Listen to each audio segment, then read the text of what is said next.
Warning: the consumption of LTS may lead you to have or believe you are invincible. I assure you, you are not. Also, the thoughts and opinions are solely our own. Please don't sue us, bro.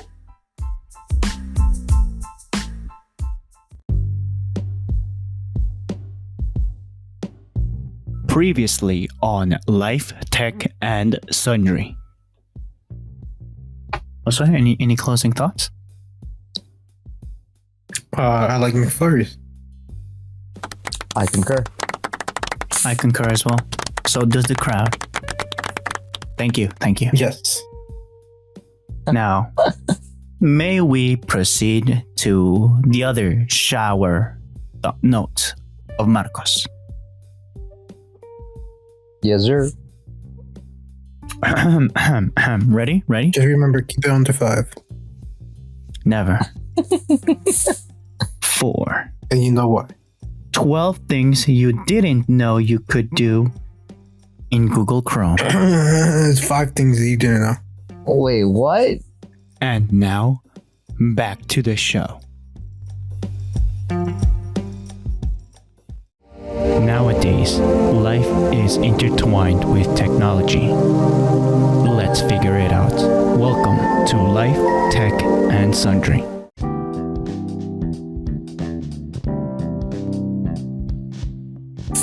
Even if you've been using Google Chrome since its first rolled out basically back in 2008, the browser is capable of some tricks you may have not discovered yet. Google adds new features regularly, while older features get lost and forgotten about. If you're not using them every day, here are 12 things you might not have realized you can do in Chrome. 1. Switch to guest mode. If someone needs to borrow your computer temporarily, you probably don't want them browsing through your bookmarks, my dojins, and checking out all the sites that you're logged into, which is where guest mode comes into play, or handy in this matter. It does add a basic layer of protection and privacy for your Chrome profile. 2. Play audio and video files. Chrome can do more than just open up websites. If you drag an audio file or a video file into a new tab, then you'll be able to play it right inside your browser, as long as it's in a reasonable, popular, and well-known format. 3. Cast your screen to or desktop. Enough said. We already are familiar with casting your screen or desktop to another screen that supports, the Google ecosystem like Chromecast and all those things. 4. Group tabs together. One of the features and most recently added to Google Chrome is tab grouping, which lets you organize your tabs into collections with labels and colors. I do that for the podcast notes, because sometimes I just have a lot of tabs and I'm like, what is this for? What is that for? I normally have a group of tabs called podcast notes. The other one, 5. Send tabs to other devices. Now with Google Chrome, if there's a web page you want to look at on your phone or another device, right click on the URL in the address bar at the top of the Chrome interface, then choose to send to your devices. I've done that with my desktop and vice versa. It also saves in your tab history. If you press open Google Chrome and press Ctrl-H, you see your history from your devices and your computer on both your smartphone, tablet, or computer. Then number 6, start up where you left off. You don't have to keep Chrome open to avoid losing all your tabs. because the browser can open with the same windows and tabs that it had when closed if you'd like to. Of course, you can always do that at any time now. It keeps your tabs open even though you close the app or the Google Chrome browser on your computer. Open up the task manager. For many people, task manager on a computer is, synonymous to you being able to see what your computer is running and all those things. But what does this mean on a web browser? You perhaps haven't even realized that Chrome has its task manager, which can come in handy for diagnosing browser problems and monitoring the performance of Chrome. To access the task manager, open Chrome's menu and then pick more tools and task manager, or just hit Shift Escape. You can see how much memory, CPU time, and internet bandwidth is being used by each of your open tabs, as well as any background processes. So you already know that all those Dojin sites like, oh, this is pulling too much, I must pull the cord on my end. You know what I'm saying. Number 7, open up the task manager. No, wait, that's already there. Yeah.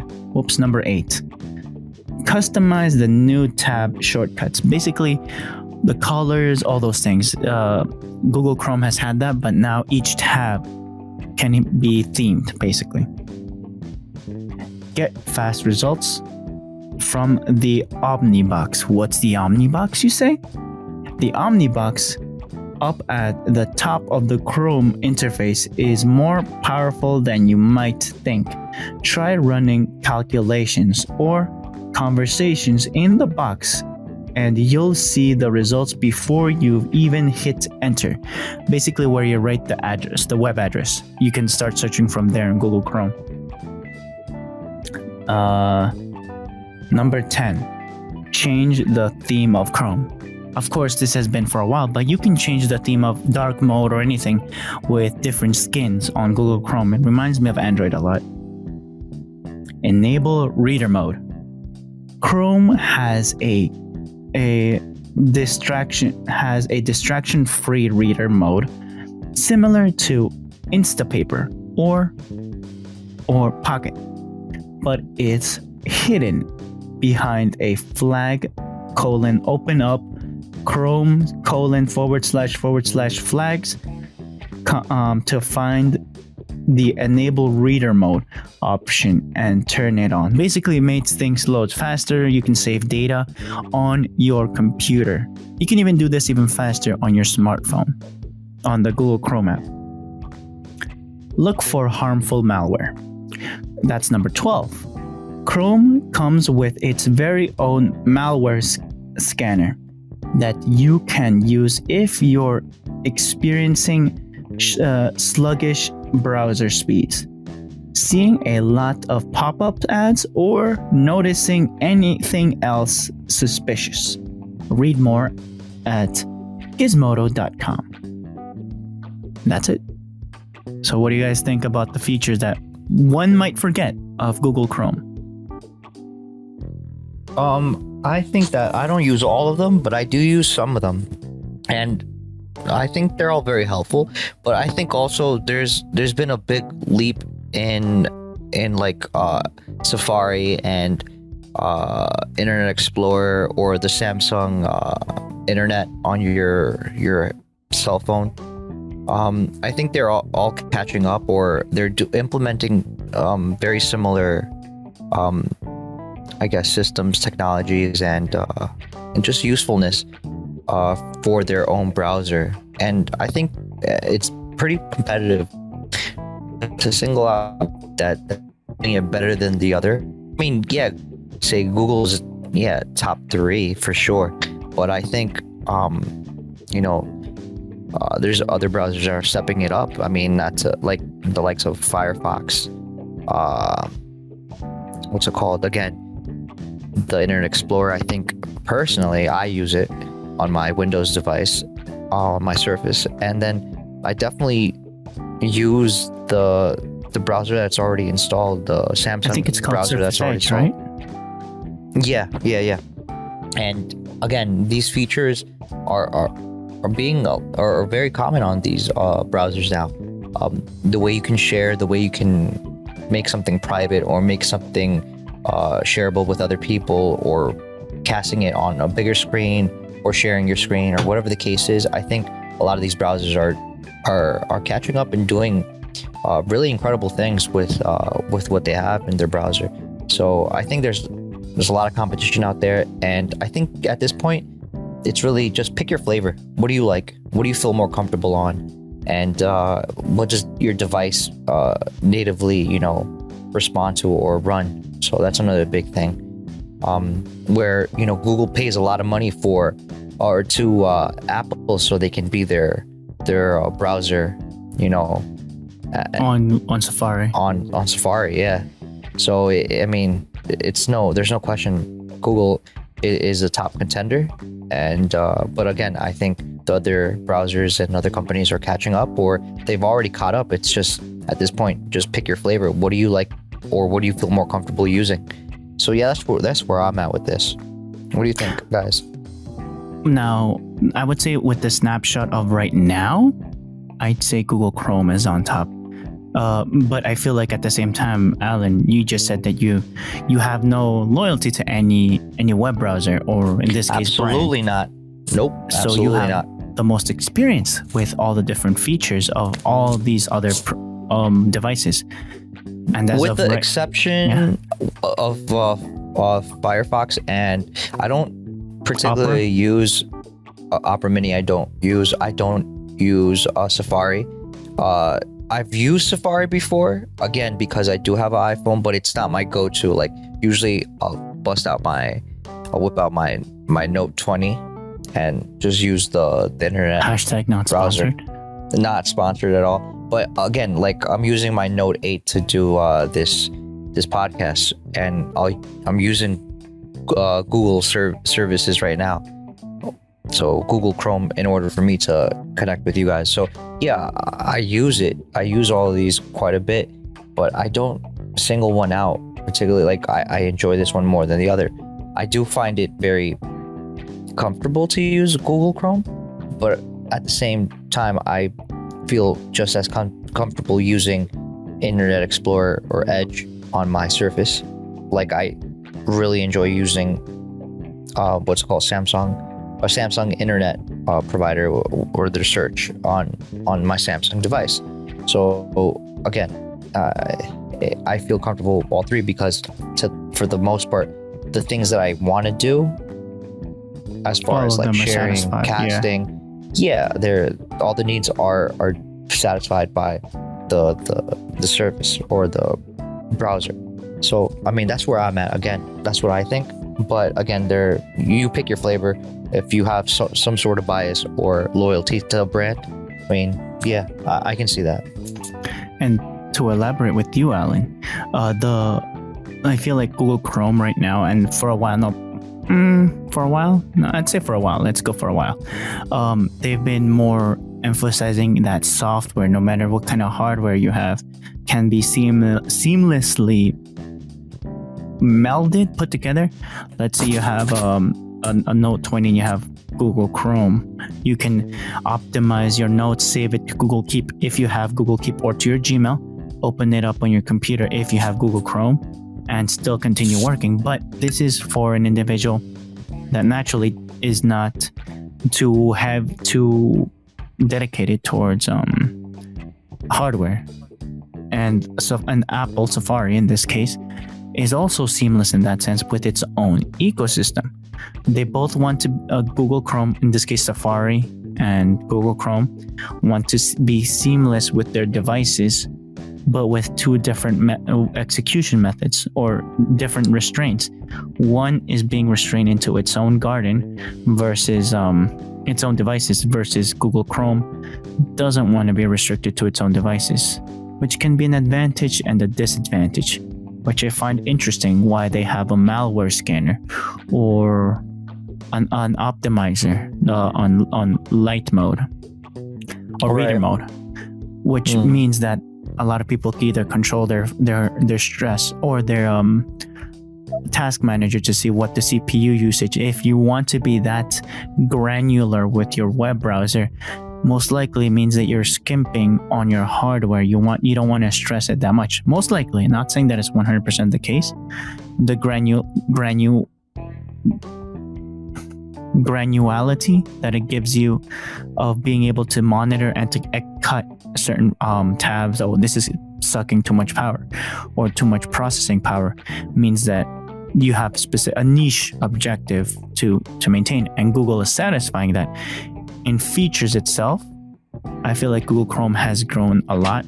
Personally, in college and in high school, I wasn't brand loyal. I used to use Internet Explorer back in the day, and but for a certain amount of years after college, I even used Opera because it allegedly marketed itself to be the most secure. But after a while, I lost loyalty towards it. I don't know why.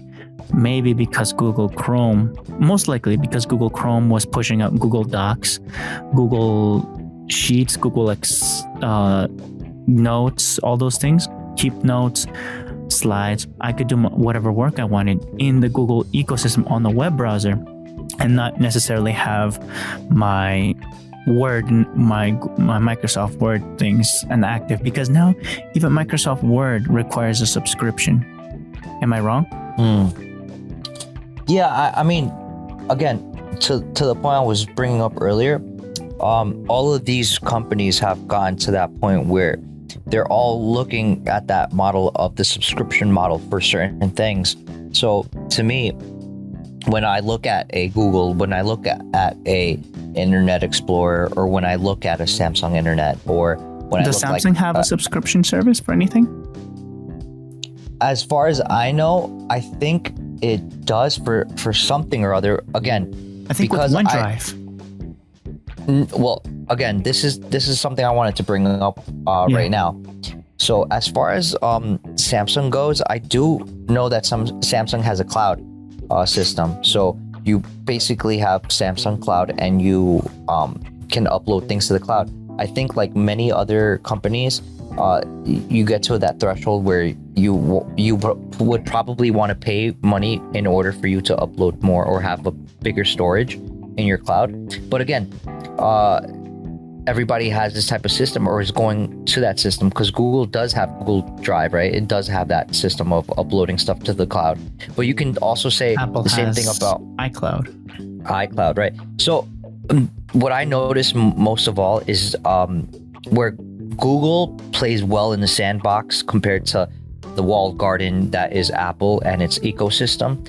You can see Google playing nice in that sandbox with a Samsung, where Samsung and Microsoft have teamed up to play well with each other on each of their devices, where you're able to upload stuff from your Samsung to OneDrive, which is a Microsoft cloud service, and vice versa. You can basically cast your cell phone or your phone onto your Microsoft device on your My Phone app on the actual device of like a Surface or your PC or whatever the case is, and you can screen record, or you can cast your phone to the screen on your computer, your PC or your Surface, and you can basically share things between each other seamlessly, where you can copy and paste a paragraph or a whole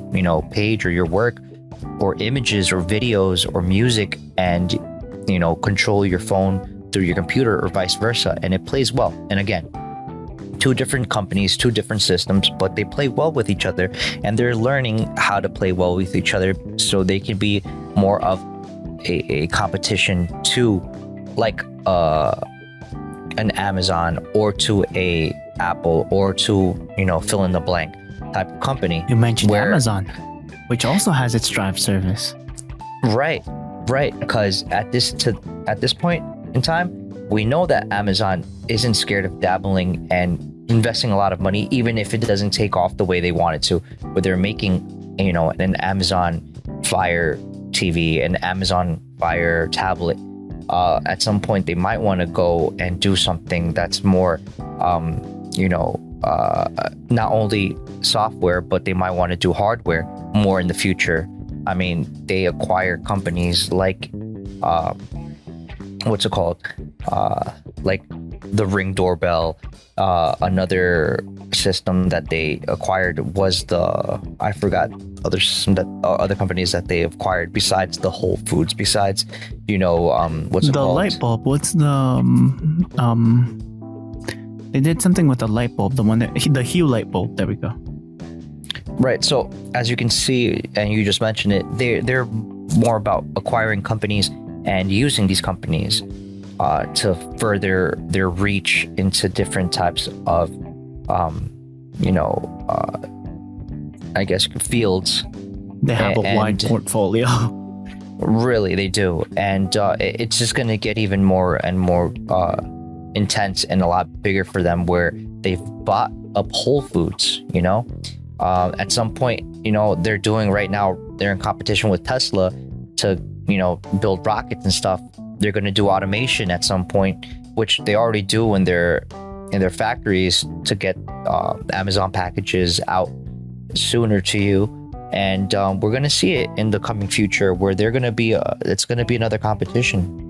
What do you think would be better for them to buy, Opera or Firefox, in your opinion? Well, that's the thing. I mean, I don't know if that's necessarily the move they might be making. The way I'm looking at it, and this is just speculation, I mean, take this with a grain of salt.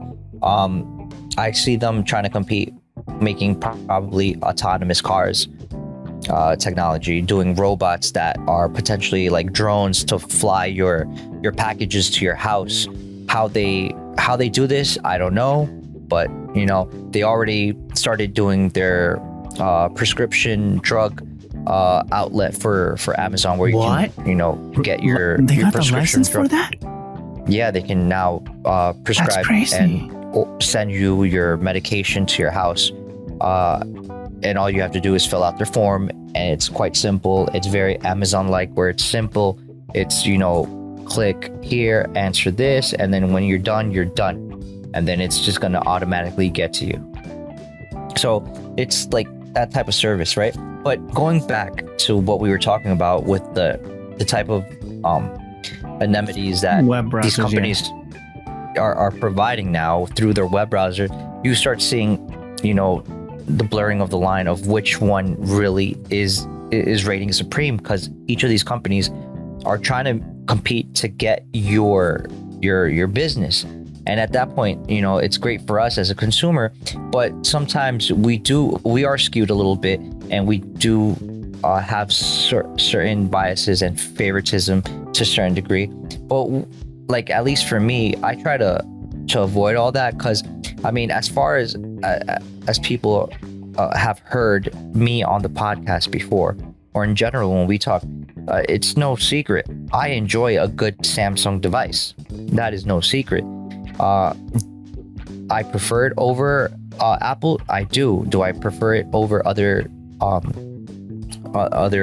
manufacturers like a Google? Yes, and I get it. Google is great at their software, where they don't make too of a flashy phone, and it doesn't have all the bells and whistles, but it works great. And there's I get why people like that minimalistic, clean, slick type of look, and all the everything that Google has as far as software goes works really well. Is it perfect? No, but it truly is a very Android centered type of design in and out. So a lot of people appreciate that. For me, I really thoroughly enjoyed the Samsung with its flaws and all. But again, that's as far as I go, where I draw a line at for my bias on the product I like. That's why I have a Surface. That's a Microsoft product. That's why I have a secondary phone, which is an Apple. So I don't allow myself to be skewed to that point where I'm able to, use one and the other and be able to differentiate. Oh, well, I like this, I don't like this, regardless if it's something that I like from a manufacturer that I like or I don't. I try to dabble a little bit in each of them so I get a good feel, a good grasp of what it is, how it works, and does it play well with other systems. And as far as I could tell, Samsung and Microsoft work well together, whereas the walled garden that is Apple is a little difficult, to try to navigate and use outside its walled garden. So you really have to buy into that whole walled garden thing. But again, I think that competition is good. We're going to start seeing more of Amazon stepping up. We are going to see all these companies start stepping it up as far as what they can provide through like an internet browser service, a search service. I mean, I'm baffled sometimes by how companies that aren't even in this space are competing to a certain degree against like an Amazon or a Google. I mean, I don't know, and correct me if I'm wrong, Josue or Marcos, or if you have anything that you wanted to add, because I don't know if I mentioned to you guys, I'm doing a little bit of spring cleaning in my room, in my place where I live, and it's crazy because I went to Target to buy these plastic containers so I can put all my winter clothes and separate my stuff that I need to put in shelves or just put away. I'm looking at their app, the Target app, and this is by no means or no way sponsored by Target, but I'm amazed at the search on their app where I type in specific items that I need, and it gives me a laundry list, like a really long list of those items, specifically how much they cost, and it's just really simple to use, and it kind of in a la Amazon type of way. It gets me thinking, wow, they're really stepping up their game to try to make it convenient, easy to use interface, and just very not just a pleasure to use, and not break your head trying to figure out how to use the actual app. Whereas there's other apps that I've used from other companies, which I will not mention, that I tend to find that they're cumbersome, not as slick, not as sleek, not as user friendly. And it just goes to show you how one company in a certain industry has to take initiative to be competitive with other companies so people can actually want to go and either use that service, buy into the service, or shop where they have a physical location. And at some point, we're going to start seeing Amazon, start branching out in the locations where their Whole Foods are. They might have, at some point, if the Whole Foods is located in a place where there's other empty locations or places in front or across or upstairs or downstairs from it, they're gonna put a little Amazon store where you can go do your groceries and then go upstairs or across the hall or downstairs to the second level, and go to the Amazon store, and there'll be one of those Amazon stores where you just go in, grab something, and walk out, and it scans what you took and it charges it on your card. So that's as far as I'm looking at these things, where we might see at some point, Target being a lot more what's it called, robot friendly, where they'll have automation to a certain extent, and they're doing it now. Same thing with Walmart. They have to be competitive with other companies. Same thing with Apple. We're going to start seeing, or we start hearing about it, like the Apple Car. Who's going to be the company they partner up with? And if we know Apple, and I'm pretty sure we all know Apple, how they work to a certain degree, where they're basically having some sort of business venture with a company. Once they figure out and learn how to do it on, well enough, they kind of like leave or break that partnership up, and then they start doing it on the like by themselves on their own, because they like the walled garden type of situation, or people like Apple because it's very secure. one of their top priorities is security. So where other companies maybe they do the same, but they don't have that same emphasis, or they don't have that same, prestige to a certain degree of saying, well, we're very safe, or we think about you first, and we don't let other companies like a Facebook, take your information and sell it to other companies and stuff like that. So you start seeing that type of bumping into each other, and again, is to make a better quality product or service in order for us to start picking which one we like, and we start voting with our dollars, to use that phrase.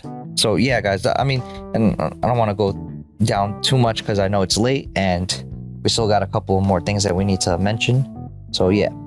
I'm good. I'm just saying, for the browsers themselves, walled garden, like you said, open a sandbox and a semi-walled garden, if you will, with Samsung itself with OneDrive. I feel like those are the top 3 systems right now, because Opera, it was its own thing, didn't cooperate with anyone. Firefox, also its own thing. Back in 2008, there was a lot of issues with malware and all those things, and because of the exclusivity with Safari, it was a fresh thing. Not many people could work with the software, but it's not that hot of a commodity anymore. The walled garden feature is holding up with Amazon, with Safari and Apple, but Google Chrome went the opposite way, where we can incorporate everything, but since there's a lot of malware issues, and we want you, the user, to be able to monitor, if you want to monitor your CPU consumption depending on your hardware, may that be on a phone or on a laptop. And Samsung, it's an exclusive kind of feature. I don't know if Samsung tells you, oh, this is not a safe website, do you want to continue? Google Chrome does on the Android phone. I don't know about the web browser features, but now that I know that it has a malware scanner, even better. Another feature, Google on the software side, with the light reader, the reader mode, also gives you some features of a VPN. Because I was reading the details, what that meant when it gives you a reader mode, it means that it processes the data through their own servers, which collects data. That's another issue that you said, that's how they make money. I agree 100% with that. So right. What if, I noticed that with Google Drive, you pay features if you become, I've been doing research, and I'm thinking of investing some money into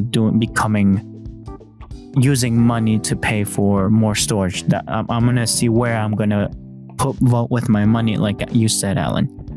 Right now, what's catching my eye, wink wink nudge nudge, is Google. I use Google. I have a Gmail. I use Google Drive on multiple email accounts.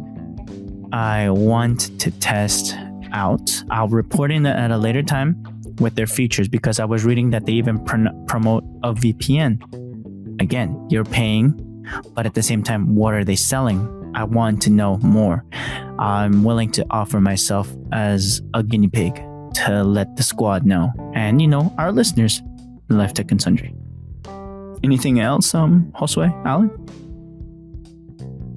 No, for me, I'm good, bro. I think I've said what I thought, or all that I needed to say as far as that goes. I mean, yeah, I think, again, competition is good, and it's gonna help us, the consumer, get a better product and a better service. So I'm pretty content about that. But again, I think, yeah, definitely trying out different ones to see what you enjoy the most or what you like the most is great. And I don't know if I sent you guys a video on the group chat, but I mean, nowadays, obviously, security is a big problem, and identity theft is a real thing, and definitely we should make an effort to look for companies or systems or services that we use that is going to be helpful in that matter, to protect our identity, not to share all our information just because they're going to make a couple of bucks on us. So that's something that I always keep in mind also when I use certain services or buy certain things from certain companies. They could be double dipping. So if they offer paid Right. services and then sell your traffic, that's Right. a no. So I'm curious. I'm willing to offer myself as a guinea pig. Yeah, I mean, you don't have to, but again, like I use a VPN, and I also, at some point, using a LastPass product in order for you to get, your passwords a little bit less easy to break into is also a good way of getting yourself protected.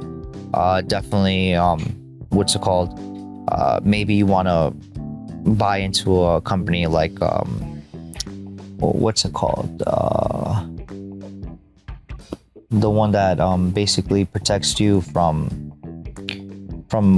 internet theft or whatever the case is, that scours or looks through the dark web to protect you from anybody that might want to steal your identity and stuff like that. So I mean, again, those are the things that I share with you guys, and it's a concerning thing. So that's something that just to keep in mind.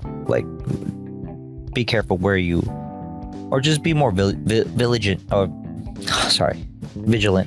of where and what you buy and how you go about protecting yourself. So that's about it.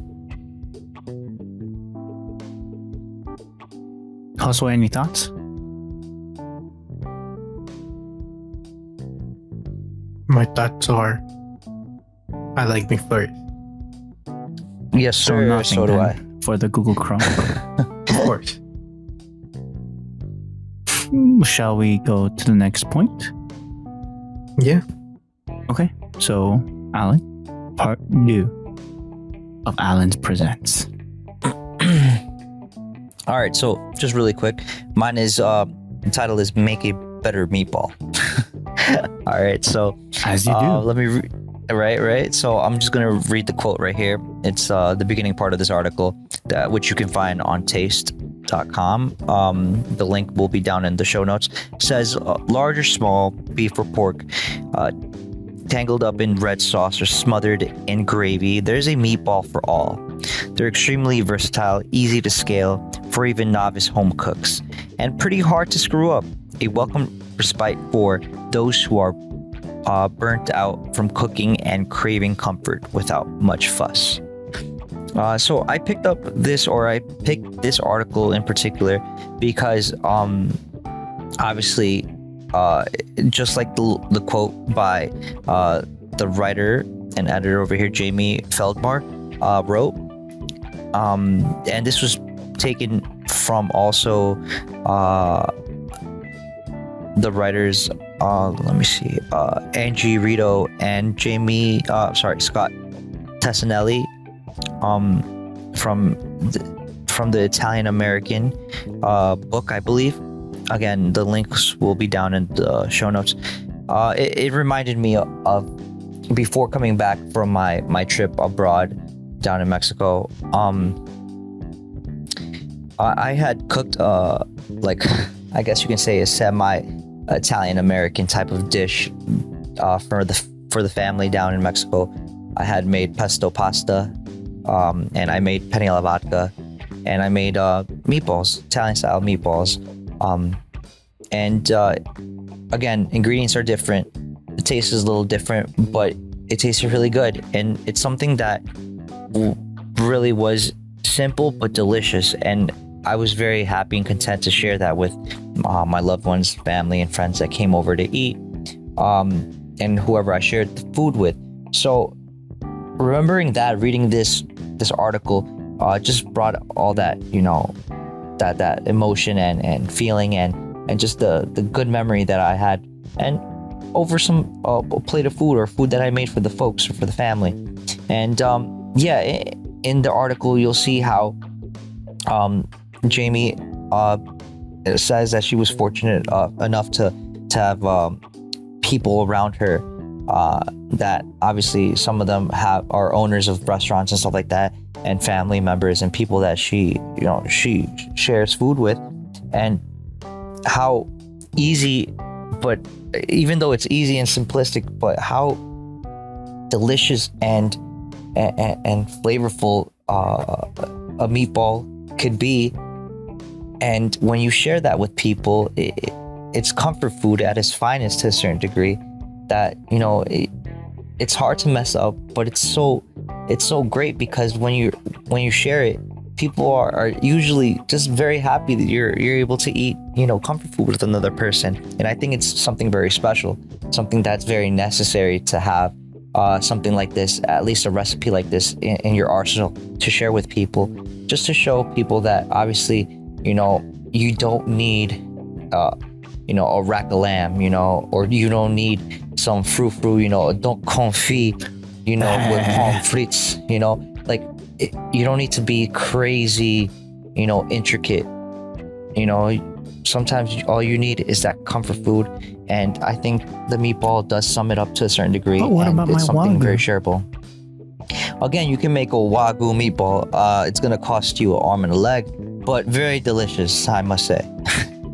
And again, you'll find the links down in the show notes. But I just wanted to share with you guys, the listeners, and Josue and Marcos, this article, because again, it's something that you can share. It's very easy to make. You can't really mess it up. And whether you throw it in the oven to bake it or throw it in some oil to fry it up. And one of the links down in the bottom of the show notes in the article, you'll have albóndigas, you know, sopa de albóndigas, which is very traditional Mexican.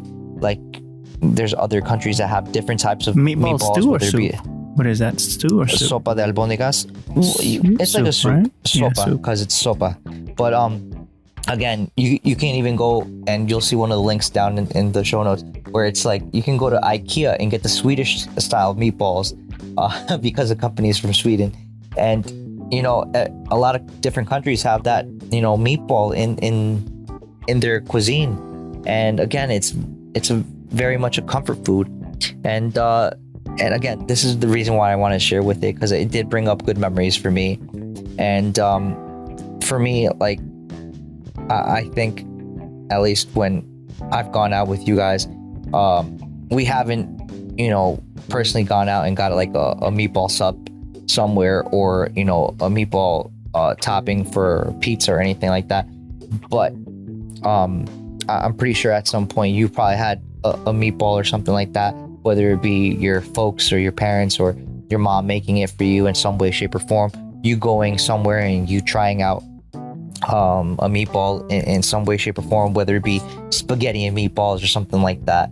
But yeah, it's something, again, very comfort food, and just delicious, man. That's all I can sum it up to, just delicious. So yeah, that's what I wanted to share with you guys. Your thoughts or anything? Can I go, or would you like to go first, Josue? Mr. J? I assume by the silence.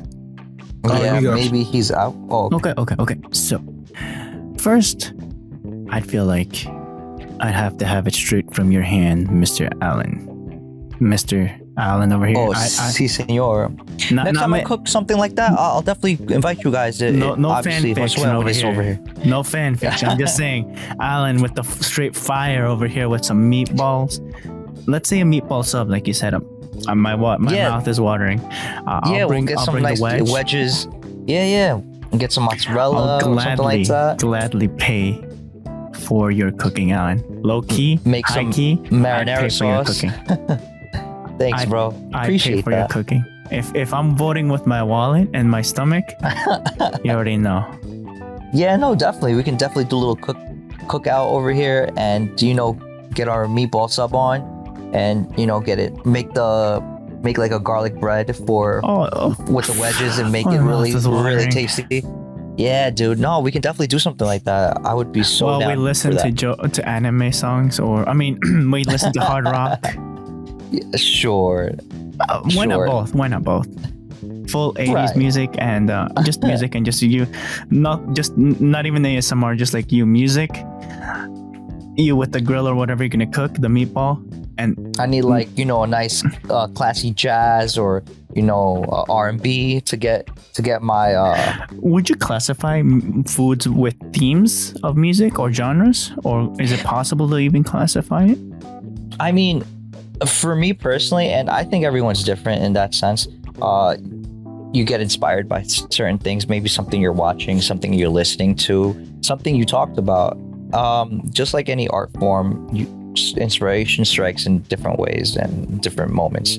So for me, at least, when I'm personally cooking, if there's someone in the kitchen or something, I can definitely bounce ideas off of that person or talk to that person, and it might strike up a conversation of like the time we went here, the time that person went there, or I went somewhere, and the reason I'm making this food, or it reminds me of this ingredient that I tasted over here, over there.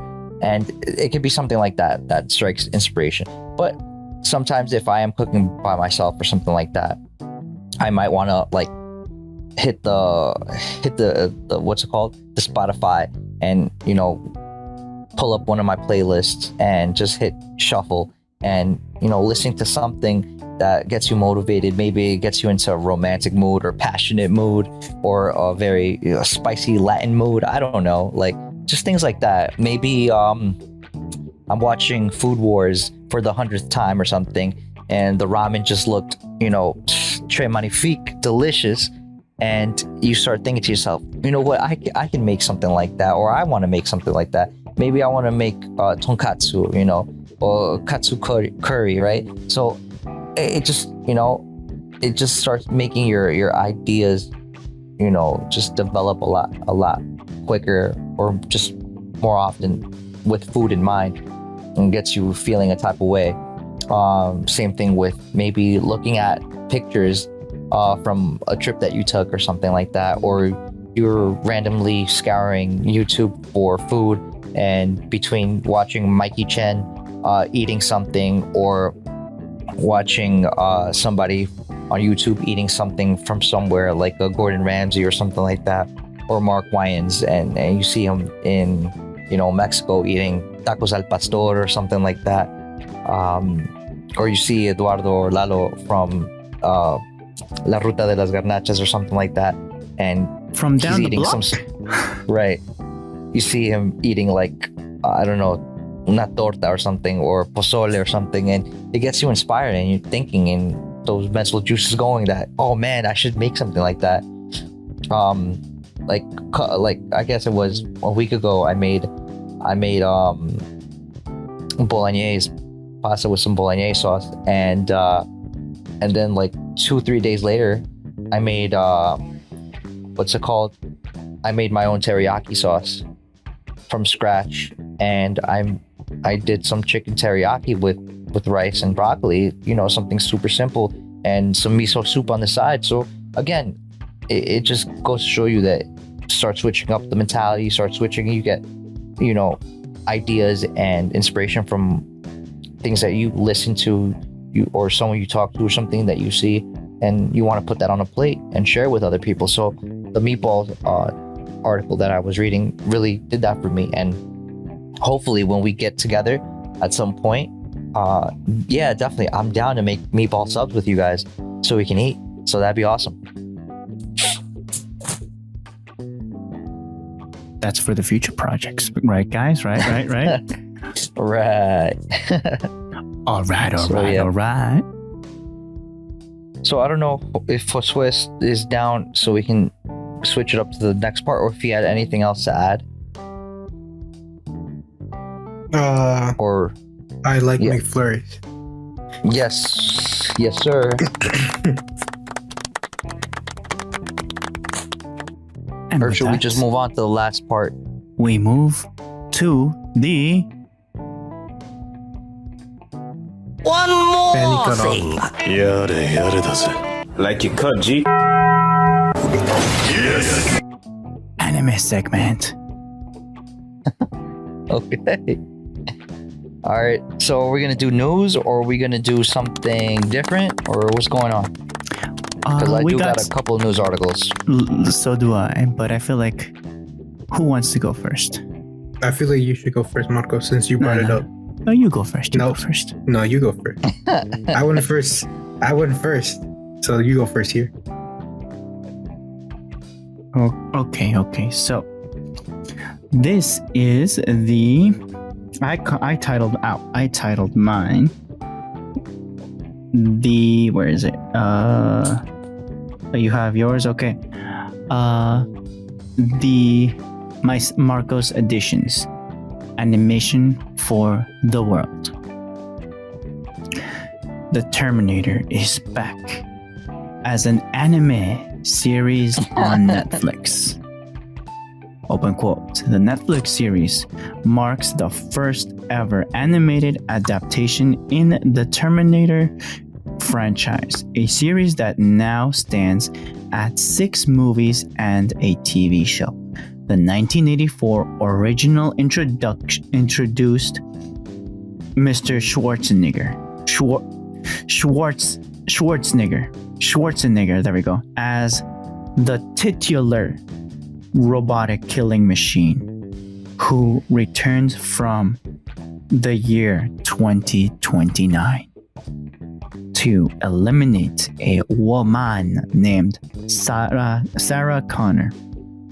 Linda Hamilton. The Netflix adaptation is co-produced with Skydance and Production IG.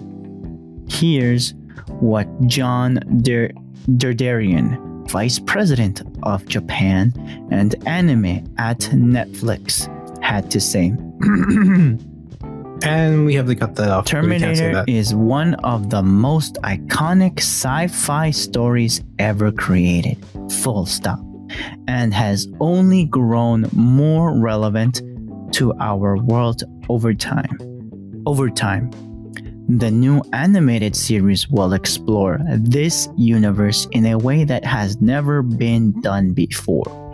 We can't wait for fans to experience and gobble up this amazing and new chapter in the epic battle between machines and humans. Read more at what is it? Collider.com. One more time, Collider.com. / the Terminator / Finally brought to you by Collider.com. Okay. / the hyphen terminated the. Oh man. So wait. So is that in production now? Is it going to come out this year, or what's going on? It's been greenlit for animation. Oh, okay. So again, is it going to come out this year or next year? The end of 2022. Oh, okay. So winter or is it fall? I mean, depends. I mean, they didn't say a season, right? Or True. But I mean, how? I guess my question here would be, how relevant is that to the anime community? I guess one. I mean, there might be some overlap. Steins Gate. No, as far as like the fandom, like maybe there's people that enjoy that type of crossover. But I mean, depending on who's working on it, it might do poorly. I mean, we see what happens when people try to do live action of certain manga or anime. This is the reverse. Kind of suck. Well, yeah, but again, I mean, you have a 50-50 chance of it coming out great or coming out sucky. So, I mean, I guess the medium, the anime medium is a lot more flexible and you can do a lot more with it. But I mean, how true to mythos is it going to stay in that sense, or who's the director and stuff like that? I mean, I think a lot of those things also count for the end product. But I mean, that's just my 2 cents. They had to ask permission to what's his name? Ridley. What's the director for not Steven Spielberg? What's his name? That is the director. He created the Titanic as well. The same person that did the Terminator. I mean, he is a director. I don't know if he's the director of Terminator. Yeah, no, he is. He created Terminator, the Titanic. Or he directed. I don't think he created it. Did he? Aliens. what's the word? Can I get a What- fact check? Yeah. Did my man create it? What's the name of the Wait, who? director? The director or creator of Terminator. Wouldn't it be Arnold? No, the movie, the genre, the series itself. Yeah, didn't he co-create it? No, in 1984, no. This was his first production as a titular character. If anything, he co-produced True Lies, but he also worked with James Cameron. Yeah, there we go. Mr. Cameron created the Titanic, Aliens, and Terminator, and what's the guy? The people that you have to kill with robot. Not cyberpunk. It is a cyberpunk movie. Avatar.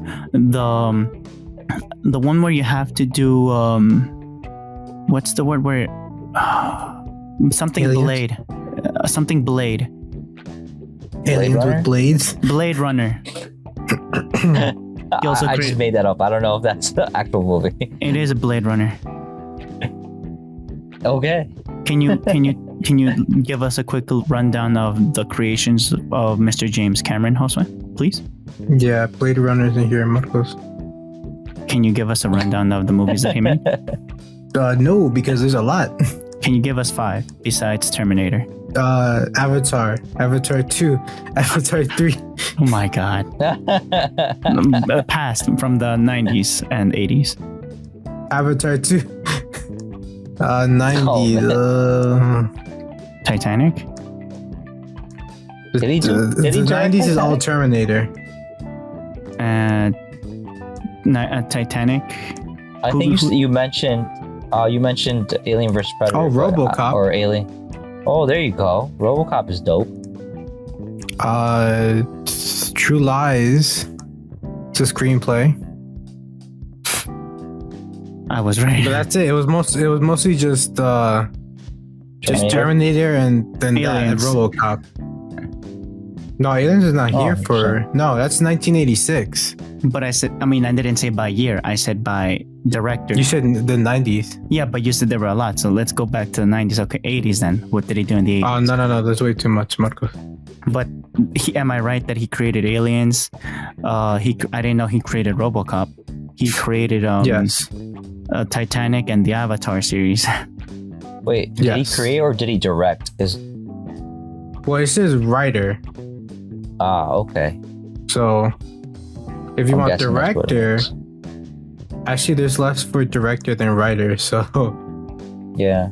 Well, there you go. But they got Mr. Cameron's blessing, more or less, his permission to create it into Yes. an anime. Well, I hope so, or someone's gonna get sued. But by personal experience that we've witnessed Ghost in the Shell, we've witnessed what's the book one that where you write the Death Note. Death Which, Note. might I mention, none of them were great. So Bleach. I mean, again, he did not do anything for Bleach. That was a Japanese Dragon exclusive. Ball. I mean, we've seen the bad examples. We have more bad Good examples Lord, than bro. good. What is a good one? Please elaborate. Lolita, Angela Lolita or something like that. Lolita. I've never heard of that one. Yeah, but yeah, I think Guillermo del Toro directed that one. Let's I don't see. know. Marcos, all the live action ones were terrible. Yes, I mean, that's have you seen? That was my point. Angela I Lolita? have seen. You've seen What? all of the. That's not. I've seen enough to know that they all suck. I've seen that. That one was unfortunately. I'll tell you why it Marcos, sucked. after the third live action, it has not gone up. You're right, but because this one was because it was too. It wasn't bad for the reasons you think it was bad.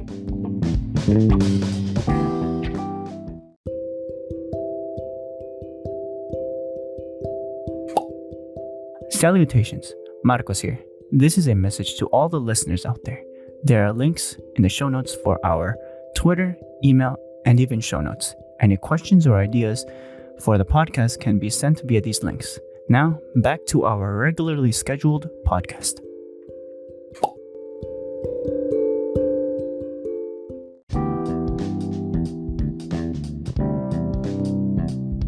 Because it was true to the anime. and it didn't translate Which to one? reality. Who? Angela Lolita. Which one? Again, I have no clue which one that is. It's an anime. I mean, then would you be willing to look it up? Absolutely not. Lolita What's the genre on does that, not please? exist. I'll share it. Hold up. It's sci-fi. If you share it, then if you share it, I'll take a look at it at some point. But again, from the major, All I Quote, got unquote. all I got was Heaven's Lost Properties.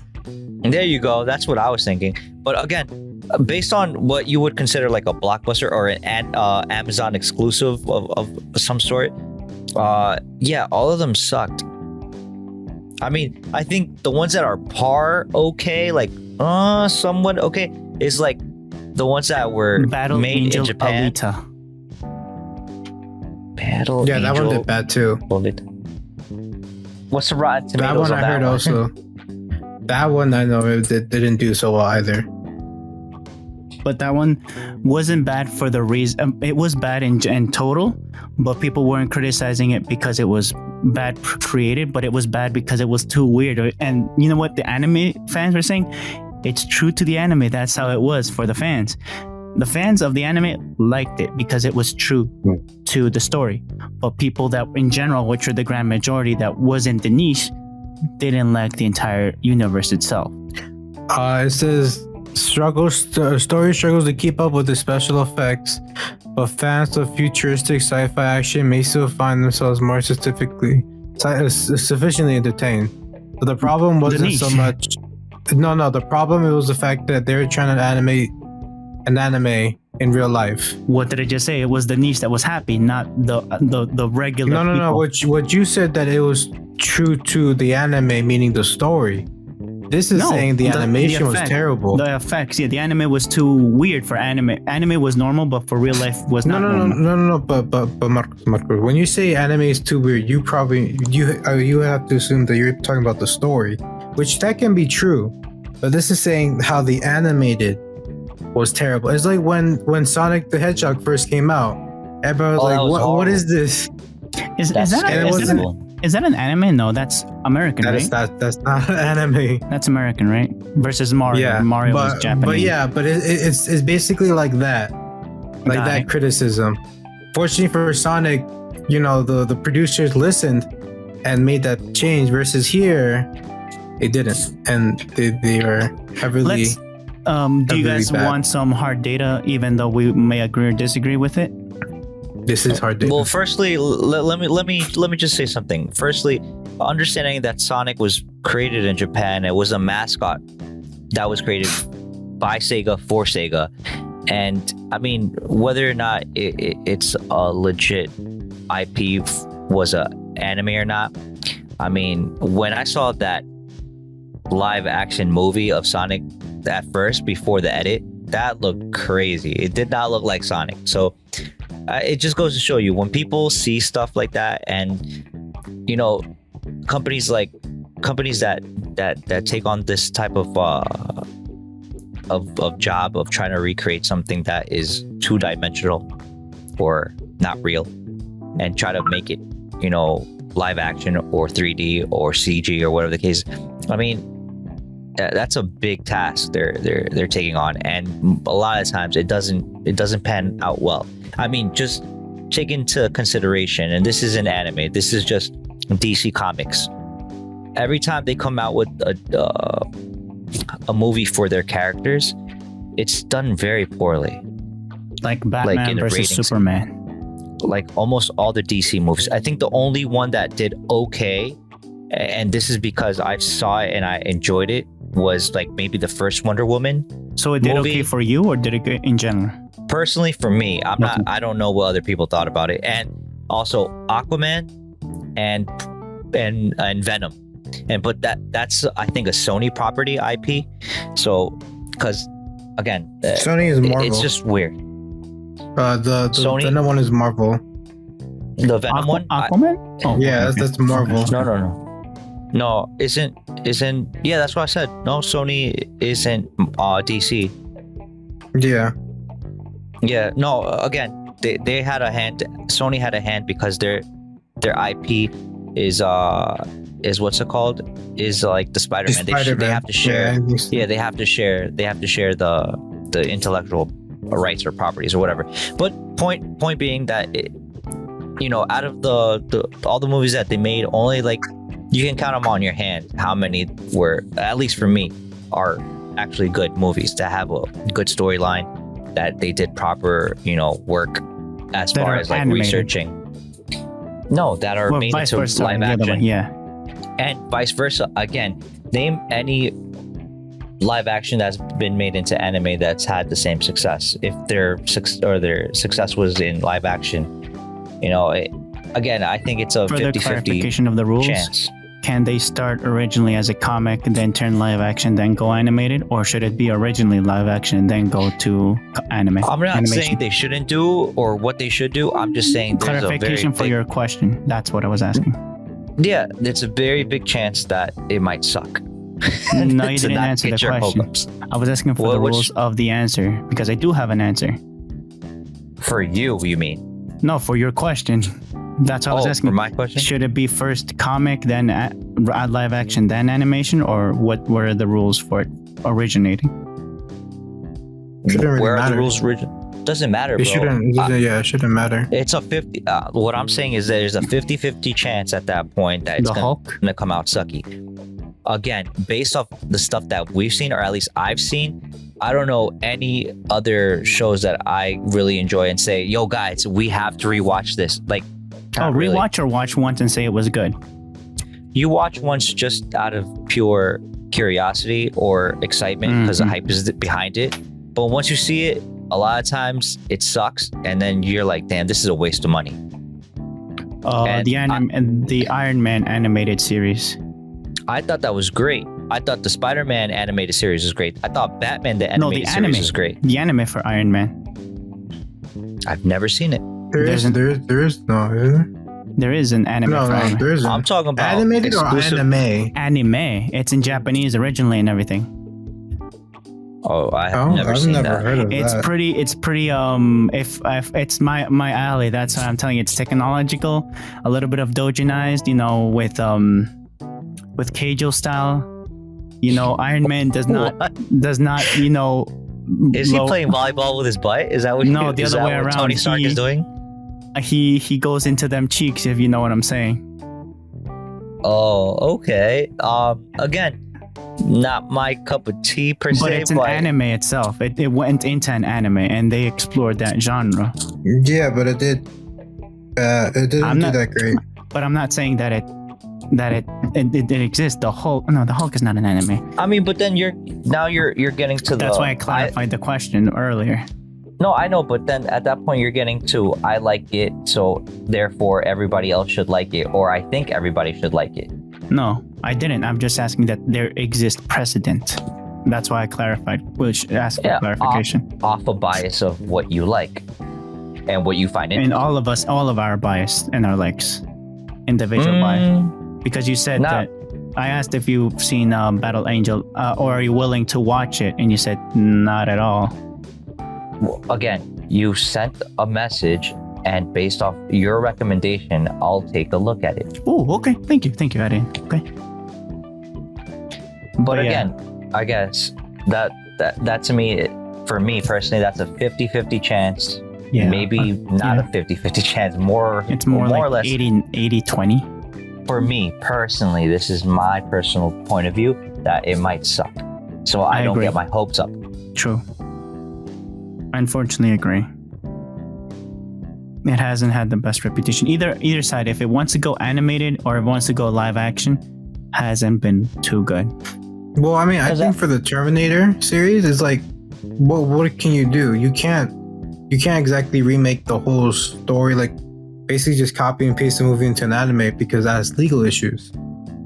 And if you make a whole brand new story, then you really have to go into the depth of characters that are already established. Right. So at that point, it's like, what can you really do? And what's worse is that the people writing it isn't even the original writers. It's basically, it's like what Dragon Ball GT. Okay. Basically. Right. So like, Does it say anything about having consultations from the creator? No, it just says that they have been approved by the company that makes the Terminator movies, and that's it. Damn it. So they're not getting consultations from. This is basically just a fan-made anime. So I feel like it's not gonna do well as well. Godzilla. What? My bad. Sorry, then that's just brain, That's- brain fart. Brain fart. Disregard. But no, yeah, this is. I feel like this is not good. I mean, to be honest, like if you've never have told us, Marcos, probably I would have never noticed it. Yeah, that's a fact. I'm on the same boat as you, Josue. It's because I feel at that point, now that you read that out, I have a sneaking suspicion that the owner of that intellectual property that is Terminator probably just did this just to get a check in the mail. Yeah, probably. Like disregarding, Is it like worth- if it's. How does that make you feel of him getting the check in the mail? I mean, people are going to do what they have to do to make that bread off of an intellectual property. Again, I don't see it anything less than a business deal. But again, the thing that comes out affected is that intellectual property. As far as like, if you put it in the hands of a person that is a good writer, a good director, a good illustrator, then you have something good. But again, we don't know those factors yet, because as far as I know, you just mentioned it, and based off the things that I've seen already, whether it goes from real life to animated or animated to real life, that in between, that percentage of it being a success isn't very high. So that's why I'm saying what Josue said. If you hadn't mentioned it, I would have never known. Like, not at all. Can you guarantee that?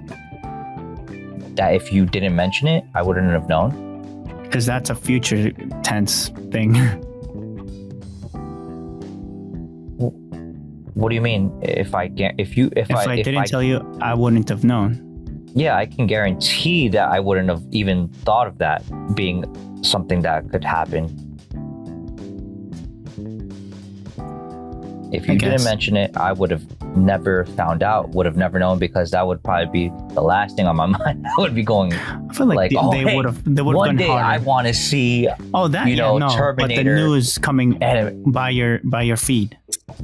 I would probably, you know what, Marcos, you are my feed when it comes to those type of news articles. Oh, I mean that wouldn't show, that would have never shown up on my regular feed. My regular feed would probably pop out with like a burger or Popeye's chicken or meatballs For a quintessential quintuplet. Hey, exactly. And for me, it's Gege. Wait, Oh, what? I mean, the figure's going for like $100 and something right now. That's what I'm Looking saying. at it right now. Yeah. So, I get a special deal, so I get it for $94, and it's a 1/8 scale figure. So Très magnifique. yes, sure. So yeah, we should move on, Mar. Yes. Shall we continue? Yeah. Should I You go got for some- the next one, or do you want to go for Josue? How many do you have? Just Marcos? one more. Just one more. What about you, Josue? I have one. Okay. But yeah, I feel like this should be the last one, to be honest, Marcos. I don't know. Whatever you guys want. I mean, because I was just gonna run through my whole news feed real quick and just get it over with. Title. Okay. Do you want to go for it then? Josue? The other one is an anime. So for me, I'm good with dropping it. So I don't know, Josue, you want to go real quick, bro? Are you sure? Yeah. So I said, Zawalda. yeah. Demon Slayer does amazing in South Korea and Australia, and is number 2 in Japan. The Demon Nice. Slayer Kimetsu no Yaiba movie Mugen Train anime film is ranked at number 1 in South Korea during its 5th weekend. This was probably back in February, earning the equivalent of $749,000 and $749,000 over the weekend alone. The film has earned a cumulative total of $7.64 million in South Korea since it opened on January 27th. The film was originally scheduled to open in South Korea in December, but it was delayed to January 27th due to concerns about the new COVID disease, the Rona. Right. So yeah. I know I didn't. I guess we forgot to put in also Australia. And in Australia as well, I think it was ranked high. Let me see in the article real quick. Let's see. Let me wait. Australia. Oh yeah, it was ranked number 1 as well in Australia for the weekend. And it made $1.86 million for the weekend. So it's actually doing very well. Unfortunately, we haven't gotten it here because it's only available in Florida, Miami. Right. Thanks a lot, Florida. For 1 week. Hey man, they were smart business people over there. They said, "Let me have that movie over here." Who did that? The governor or what? I don't think it's the governor. I think it was just the. I think it might have been just Funimation being like. Right. They did what they could. Damn. That licensing, whoever did and that. And plus, it's Florida. Smart. So Florida. It's pretty much open. Yeah, they're open compared to other states in the country. What's this guy's name? The one that we like to listen to about anime that he gives reports? For Never? Isn't he from Florida? No, I think is he? That's where he was, or that's where he is. I'm not sure. He might have been from a different state originally and then moved down there, but again, I don't know. We might need to ask him. But yeah. But actually over the... Yeah. No, go ahead, bro. I'm sorry. I was going to say that real quickly. They also announced season 2 for Devil's a Part-Timer. After 8 years? 2011, I think it came out. Yeah, that's crazy. So a long time. Kudos to the person. Yeah, kudos to the person that did that. Is that a Netflix exclusive though, or is it Funimation? I sure hope not. Yeah, hope it doesn't get locked down. Good. Because I heard people were up in arms about one of these animes that had a second season. Forgot what it was called. But people were like, yeah, because it's a Netflix exclusive, they're going to take a while to even get it out to the open. Yeah. Unless there's VPNs.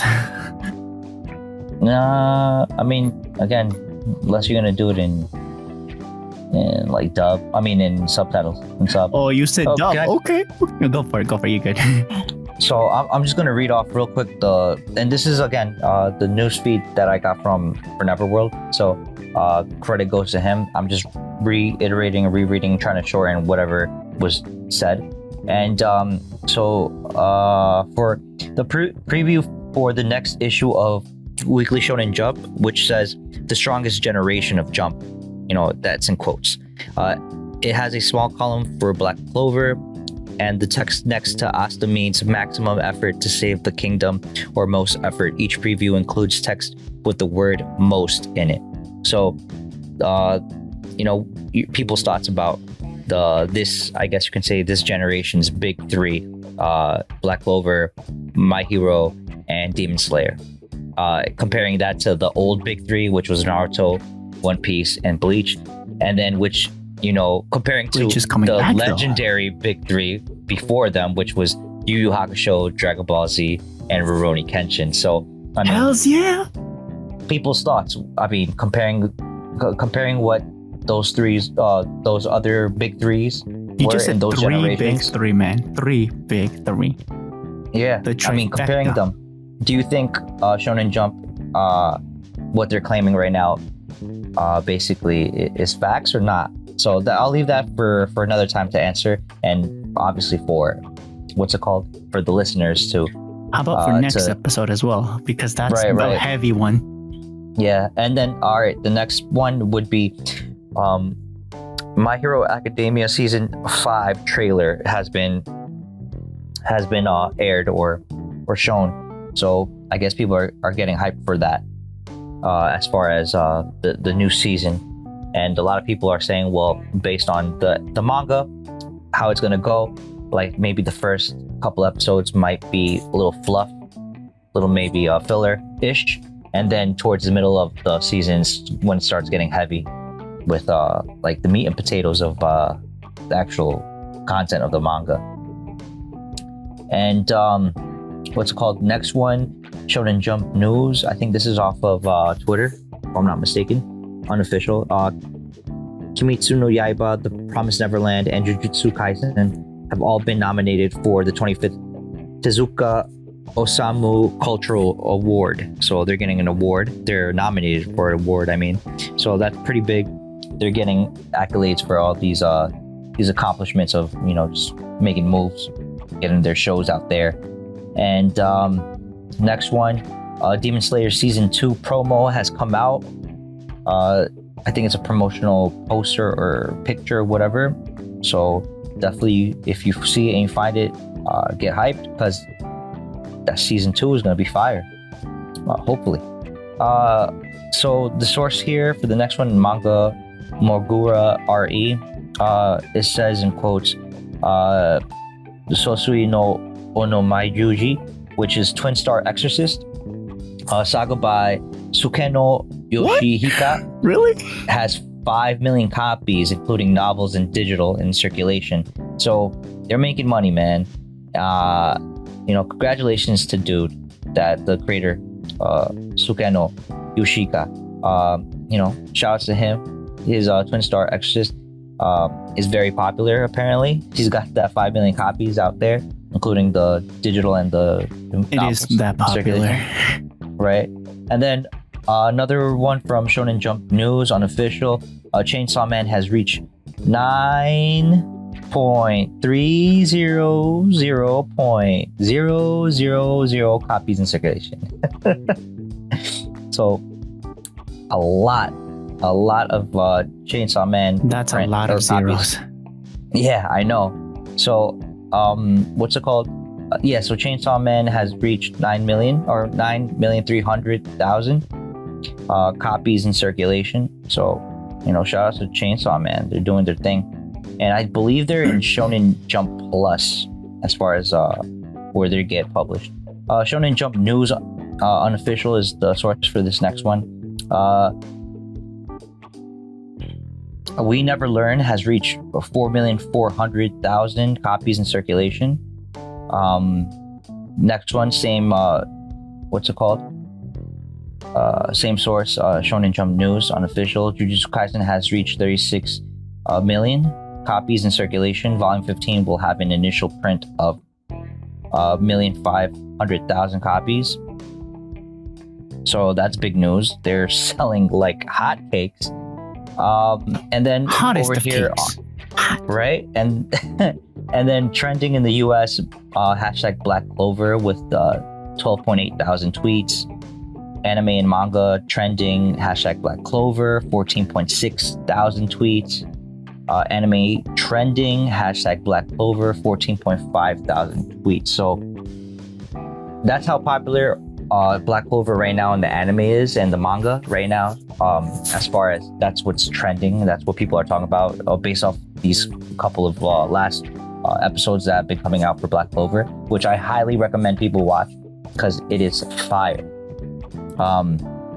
Also, I got an email from Crunchyroll, and this is Crunchyroll news a little bit.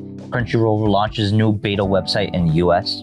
So for people that subscribe to Crunchyroll, just be on the lookout. Maybe you got an email from them. They have a new beta website.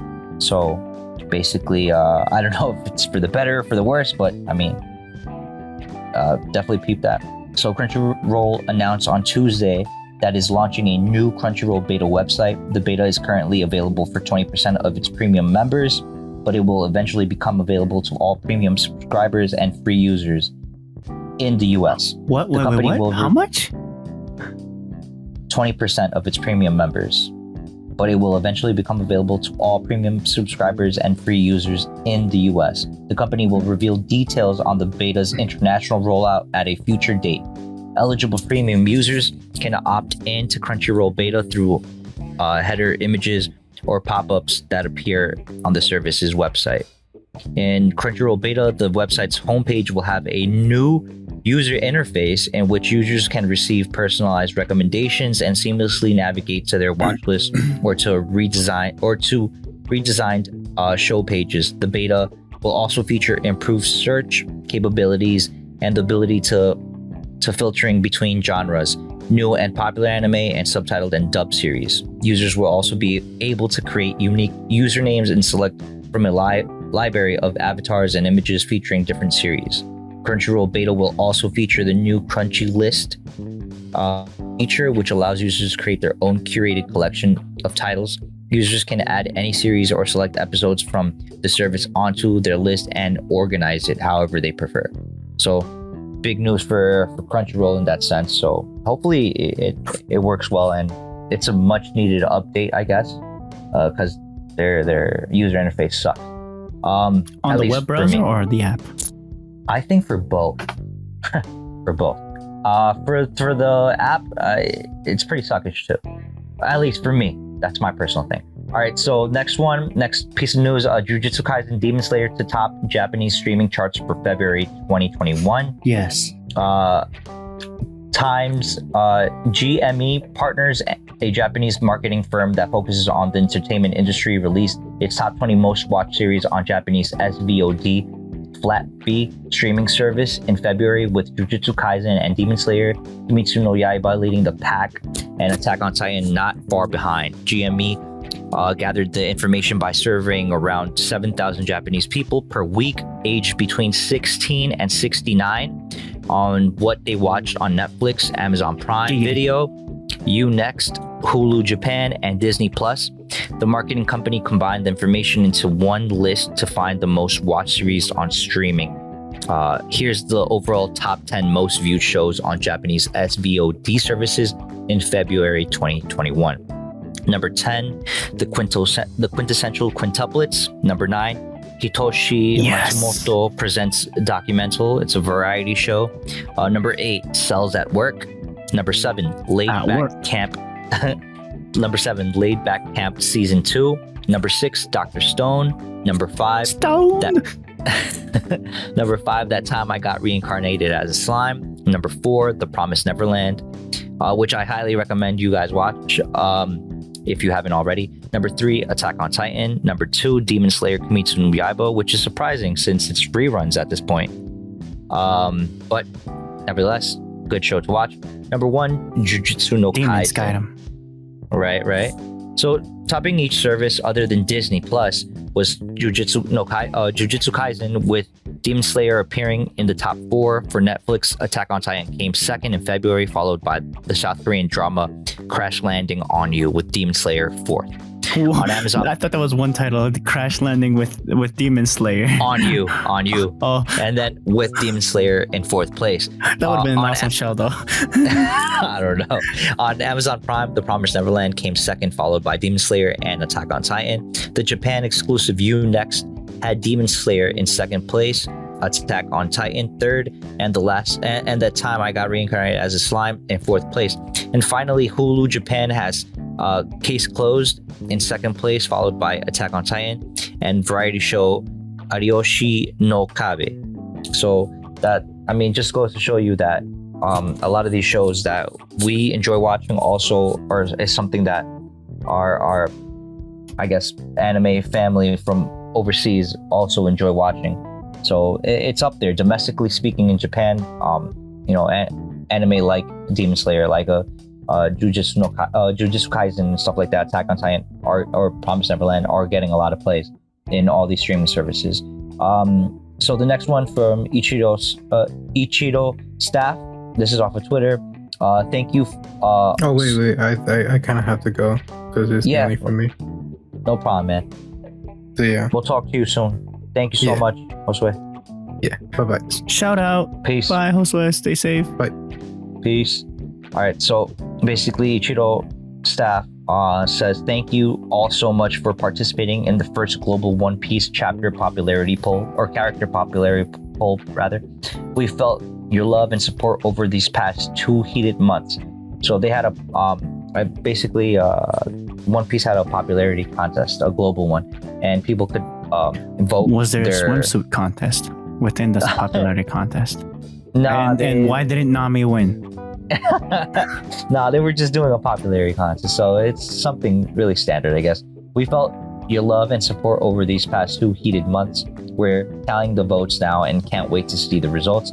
More One Piece times, YouTube events to come. The next piece of news is from Shonen Jump News Unofficial. Koyoharu Goto Uge has won the New Artist Award from the Minister of Education, Culture, Sports, Science, and Technology thanks to their work Kimetsu no Yaiba. And it's in quotations now. Kimetsu no Yaiba has achieved exceptional manga sales and a new record in terms of movie box office revenue, a story of a gentle hero along with his devoted companions overcoming unreasonable despair, burned in the hearts of people living during difficult times, embodying the motto of friendship, embodying the motto family, man, family, effort, and victory of Weekly Shonen Jump. This work has become a social phenomenon in both manga and anime and has the depth and appropriate presentness for the history of the media arts field. Jump this week has become a social phenomenon in both manga and anime and has the depth and appropriate presentness of the history of the media art. I just reread it. Sorry. We give this prize with respect and encouragement to Koyoharu Goto Uje, or I hope I you good. pronounce it right. I butchered down. I apologize. Whose next work is expected more than anyone else's.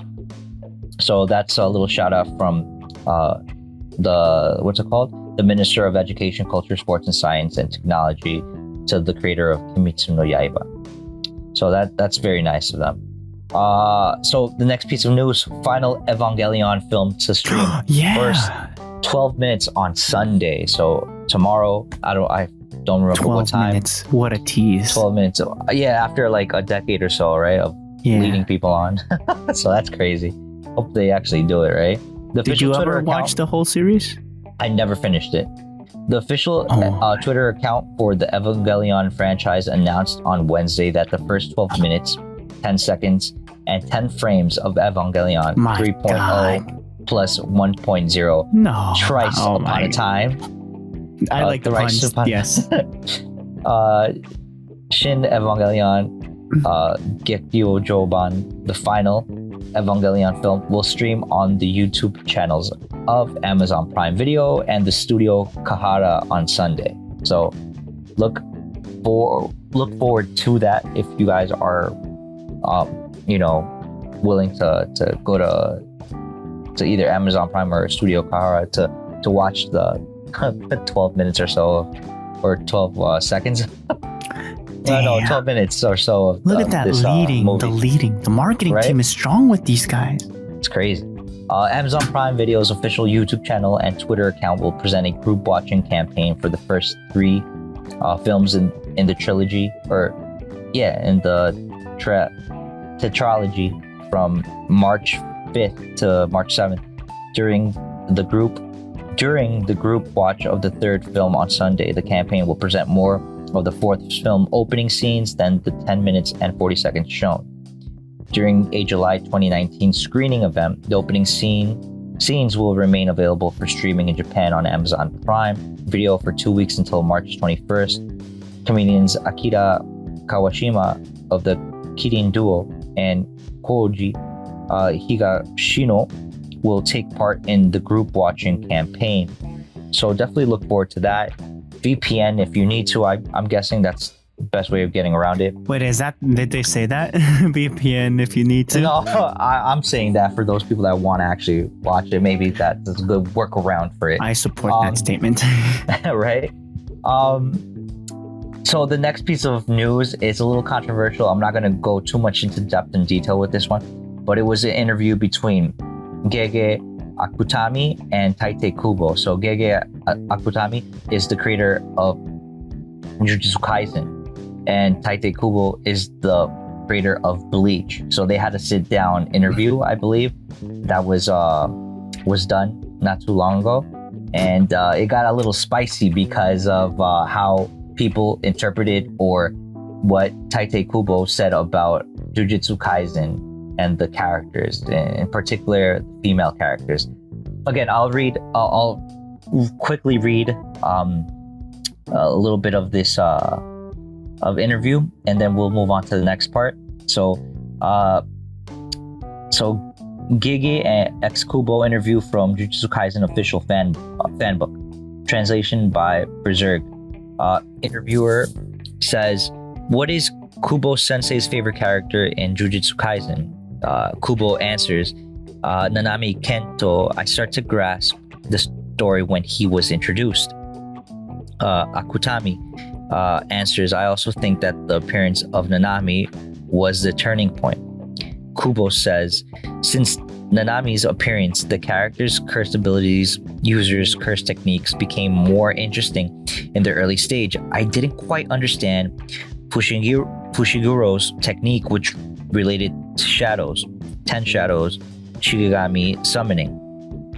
It was frustrating as to why more dramatic presentation using shadows was not done, even though the battle was done at night. But after Nanami appeared, the presentation and explanation for it was greatly improved. Even special abilities can be understood easily immediately. For example, Todo Aoi, who came out after Nanami, and he also stands out as a character and is very interesting." So after that, it gets into the little weird part of what Kubo basically said about about Gege's characters, or female characters. So it's true, starting from the Arrancar arc, I began to consider killing some of the characters, although I was not being conscious.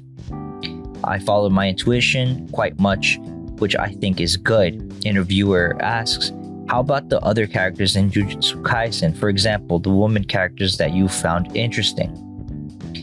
So Kubo answers, "Sorry to say this in front of the author, I cannot find any attractive women character in Jujutsu Kaisen.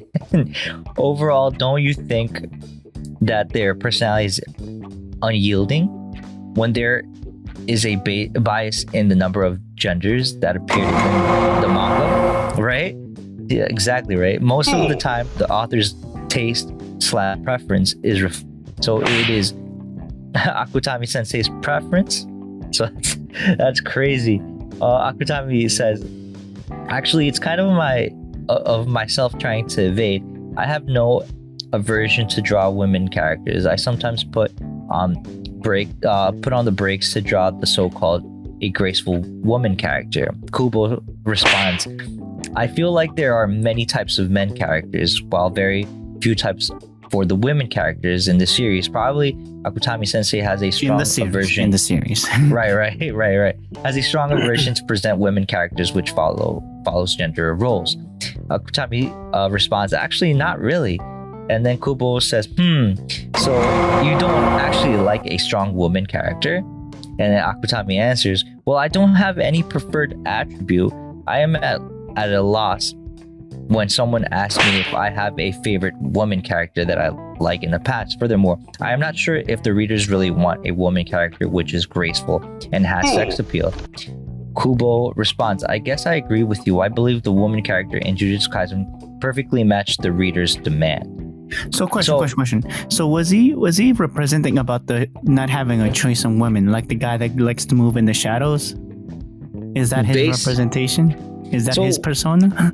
Well, again, this is all translated, and a lot of things happen. A lot of context is lost, and meaning is lost when things, especially in an interview, get translated.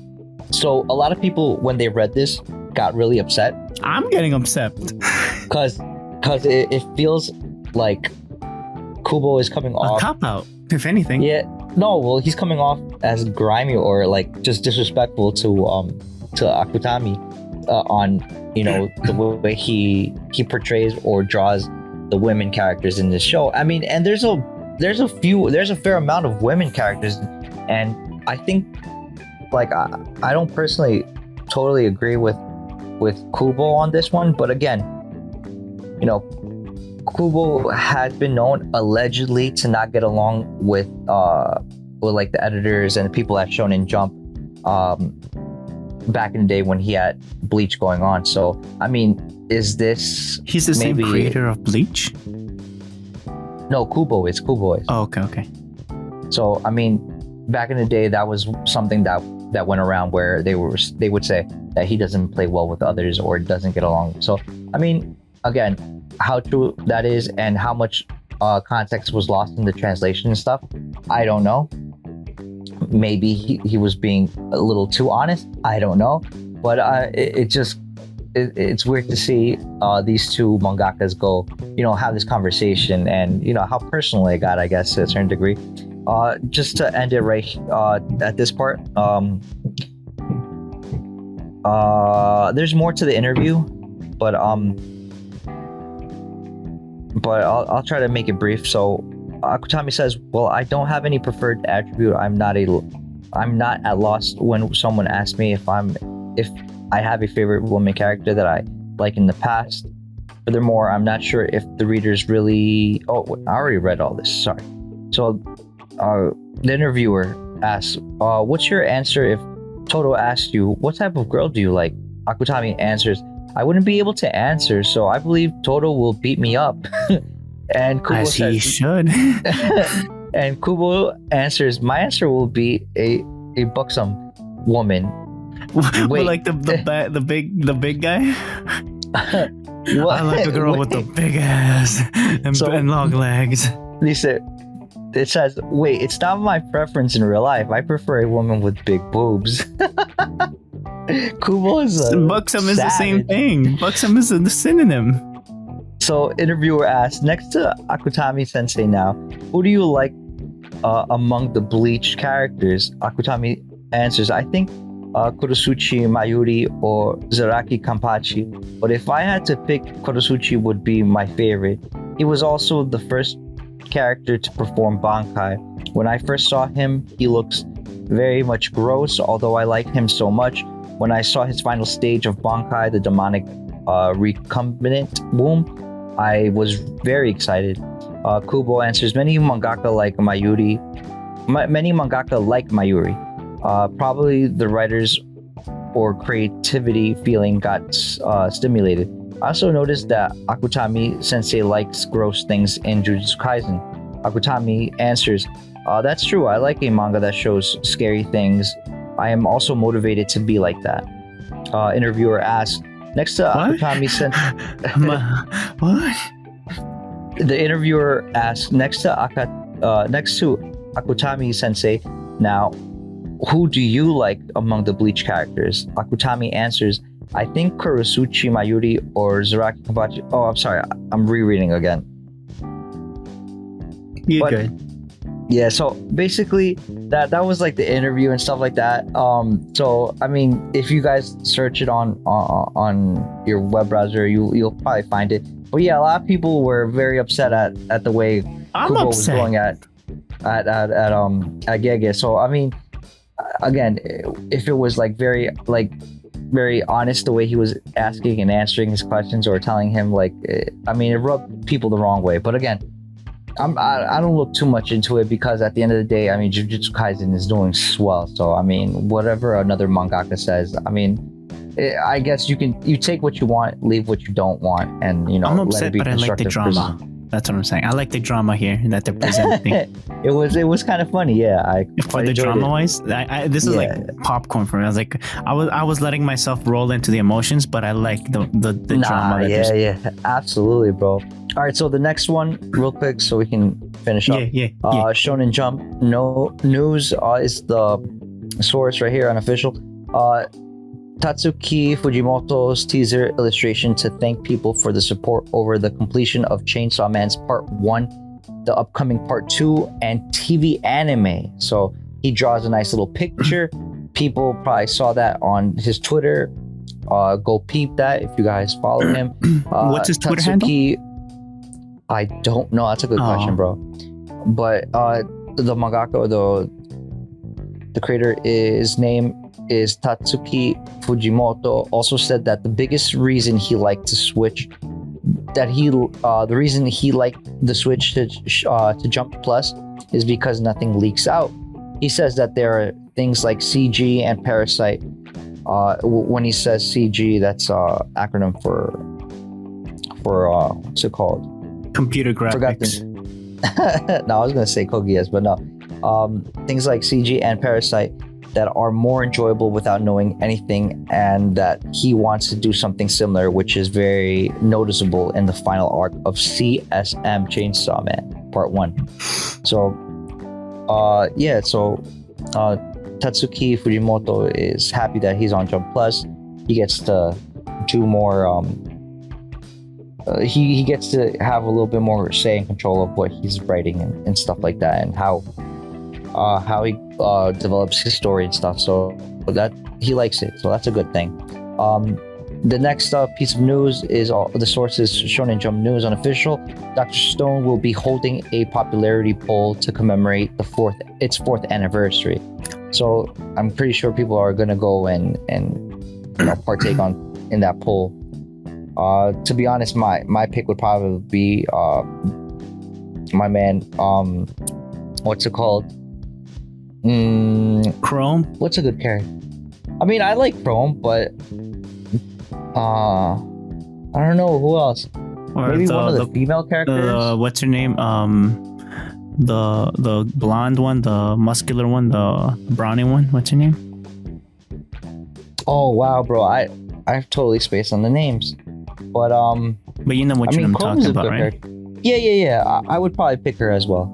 I would probably The pick one her that as well. that met Senku first after separating from the squad. Yeah. I mean, I think I enjoy Senku more than Chrome, but I like the female character you're talking about as well. Kohaku. I think she's Kohaku. There you go. Between Senku and Kohaku, I would probably pick those two as far as like popular for me that I enjoy. Likewise.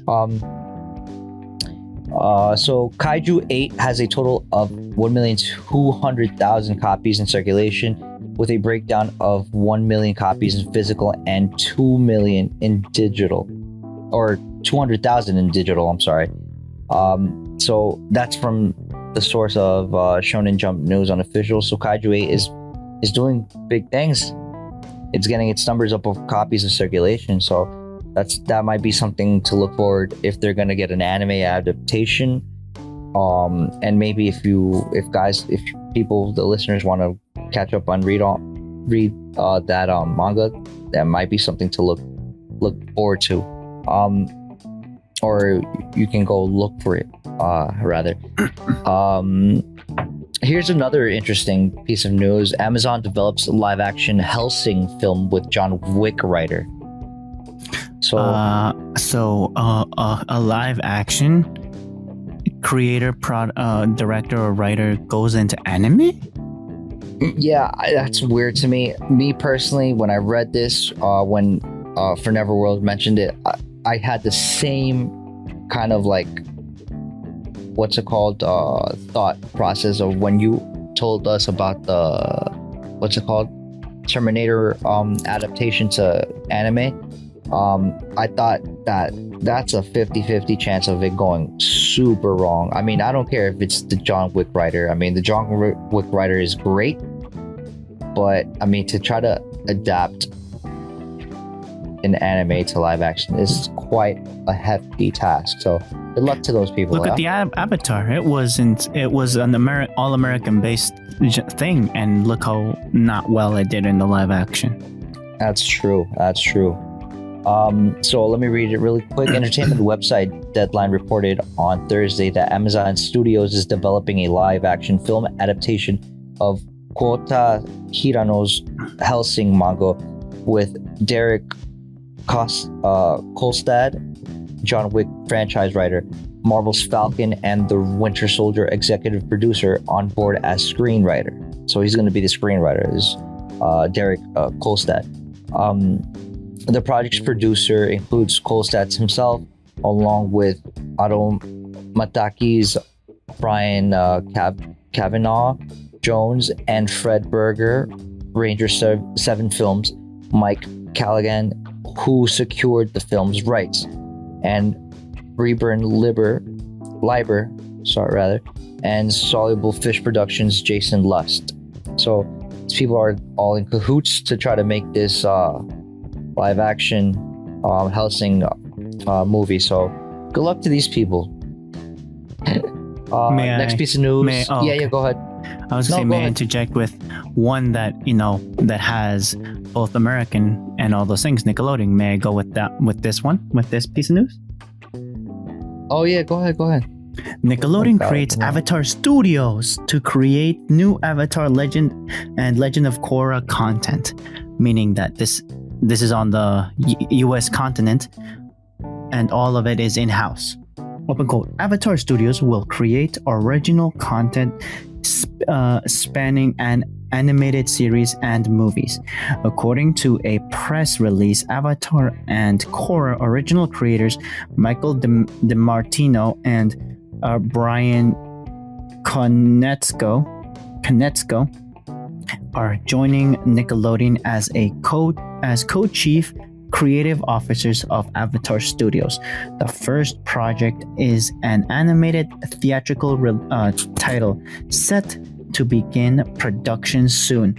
More information will be announced soon, according to the company. Read more at theverge.com. Yeah, I vaguely remember hearing something about that. Again, good luck to those people. But this is in-house. It's not going to be easy, but it's the creator, so I have a little bit more of. But they said of Korra, not the entire universe. Avatar. The entire universe, from the beginning to what they have with Korra. So yeah, it's they're gonna try to remake the whole thing. Is that what's happening? No. Expand and put into maybe more about Kyoshi Island, or more about the first Avatar back when they were in the Turtles, a little bit more in detail. Well, that would be good if they fleshed out what happened after he basically kind of reunited the. I mean, but again, that's me hoping. So I don't know what they're really gonna do. Again, I mean, good luck to them. I mean, it's no easy task to try to flesh out stories like that. It's a strong franchise. Because they already have they already have a fan base, and hopefully they don't come out with some weird type of story where it messes up and retcons certain things from the original. So I mean, again, tough task. Hopefully they do a good job and people enjoy it.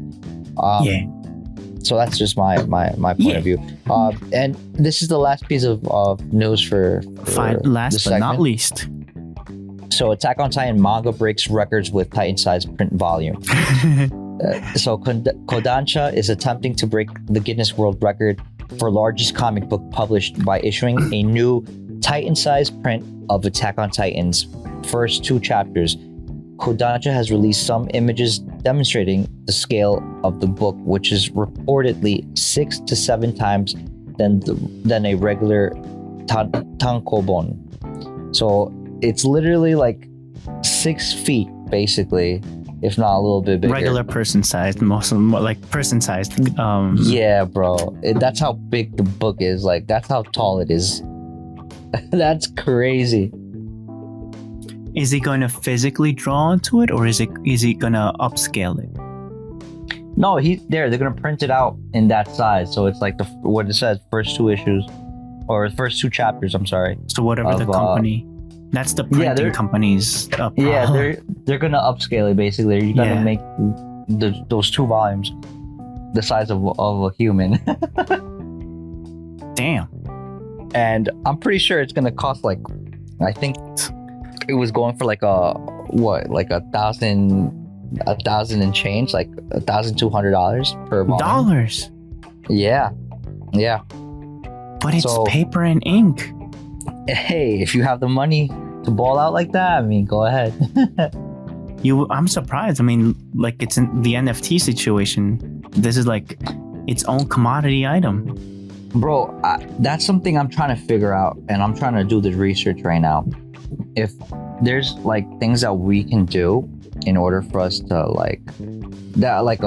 either a fungible or non-fungible asset that will appreciate and that we can potentially give out to the community that listens to us, like a sticker or a coin or something like that. And hopefully at some point it might be worth something, and they can, potentially have something of value from us or by us, which would be awesome. Yeah, you already know. So all the listeners, stay tuned. Definitely. And just really quick before we sign off, again, thank you everyone for listening to us and sharing us on with your friends, your family, and listening to us on Spotify, Apple Podcasts, or wherever you listen to your podcast. Also, shout out to the people that have been buying from our eBay store. We really appreciate it. Thank you so much. And definitely any links or links or our socials for Life Tech and Sundry will be down in the show notes. Please get at us. Please ask us questions. Hit us up on Twitter. Hit us up on Instagram. Hit us up on wherever our links are down in the bottom.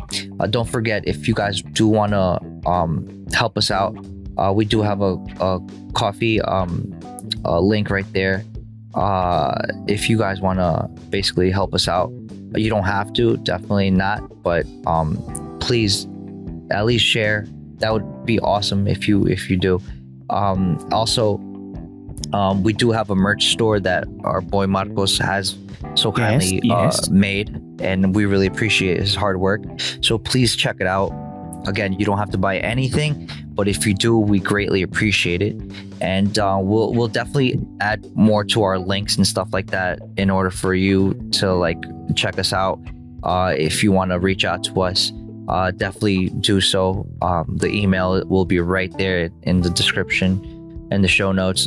So definitely thank you again, everyone, for listening, taking the time. Marcos, any last words before we sign off?